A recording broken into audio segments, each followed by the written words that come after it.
Alright, today I'm going to be putting on my first honey super. Now this is the smaller box that are used to harvest the honey. The bees will put honey wherever they can fit it, but we don't want to take everything from them because that is their food. They'll need excess honey for the winter, so we try to get them to make as much as possible so we can share it.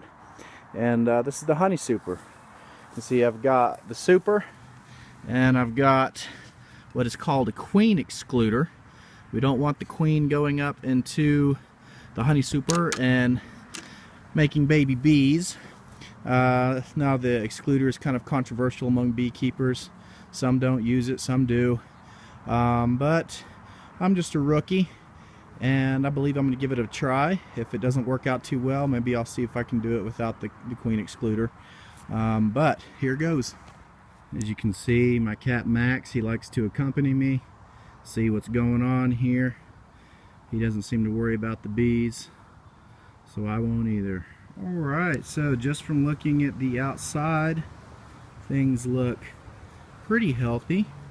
The bees are at work on all of the frames, so they're definitely ready to start drawing out some more frames in the honey super. Now, just for those who might be interested, you can see all this brown gooey stuff all over the frames. It's all over the inner cover here that I just pulled off as well. This stuff is called propolis. I believe I'm pronouncing that correctly. I've only read it, I've never heard it. But it is not wax. They actually gather it from tree sap and process it, and they use it to seal everything off. They seal off all the cracks and make everything nice and secure. It smells pretty sweet, and apparently it has all sorts of medicinal properties as well. Alright, so as you can see, I've just put on the queen excluder. She's a little bit too big to fit through all these little sections, but the worker bees should be able to get through just fine, I hope. And hopefully things will work out as they should. Alright, so now the bees, they don't necessarily like to come through that queen excluder, possibly. So what I'm going to do to entice them upward is I'm going to spray down each of these frames with sugar water. Now you can take a look at this frame.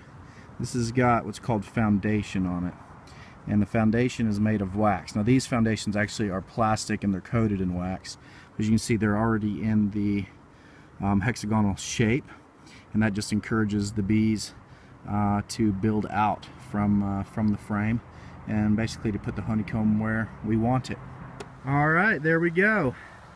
A full hive with a single honey super on top, and like I said, it'll take them a while to fill out those frames, and I suspect that by the time they get the frames drawn out with comb and start putting honey in them, we're definitely past the wildflower honey season.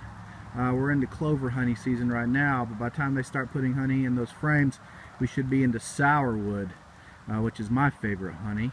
So I won't get a huge honey crop, but I'm going to get my favorite, hopefully, and we'll see how things go.